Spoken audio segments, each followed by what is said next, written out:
sa lagay ng ating panahon ngayong umaga po ng October 4, 2025. So ngayon po ay tuluyan na nakalayo ang bagyong Paulo at nasa layo na po ngayon ng 250 km west of Vigan.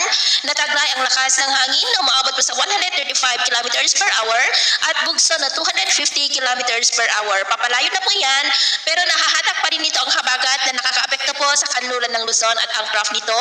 Pero sa susunod na mga oras ngayong umaga rin ay tuluyan na po yan na makakalabas sa Philippine Area of Responsibility. At yun naman pong bagyo forecast, meron pong low pressure area sa silangan ng extreme northern Luzon at may mga cloud clusters sa silangan ng Mindanao. Ang dalawang ito ay posible na lalapit sa Philippine Area of Responsibility at posible rin na papasok sa PR ang isa bilang bagyo at tatawagin sa local name na Kedan na hahatak muli ng habagat. Pero hindi naman po yan nakitaan na tatama sa alinmang bahagi ng ating bansa. Pero paalala lamang po na posible pa na magbago ang forecast na ito.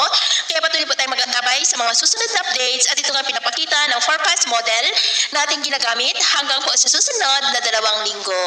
At sa lagay po ng ating panahon ngayong madaling araw dahil sa trough pa rin ng bagyo at ng habagat ay nakakaranas ng isolated rain sa ilang bahagi ng Palawan, Mindoro, Bataan, Zambales, Eastern Samar at dyan po sa may Sulu Archipelago. At mamaya ay sisikat naman na pong araw sa malaking bahagi ng bansa pero may chance pa rin ng cloudy skies with isolated rains dyan sa may Palawan, Tawi-Tawi at ilang bahagi ng Polillo Island. At mamayang hapon ay mga chance pa rin ng maulap na kalangitan na minsan ay may mga pulo-pulo na mga pag-ulan sa ilang bahagi ng ating bansa. Kaya kung lalabas tayo sa ating mga tahanan, ugaliin lamang po natin lagi ang magdala ng kahit anong panangga natin sa init ng araw at proteksyon na rin po sa mga biglaang buhos ng ulan. At sa atin naman pong mga baybayin, iwasan na muna natin ang papalaot sa kanlurang baybayin ng Northern Luzon kasama na po ang Pangasinan at sa mga baybayin ng isla ng extreme Northern Luzon dahil ang mga alon dyan ay posible po na aabot hanggang sa 2 to 3.5 meters height.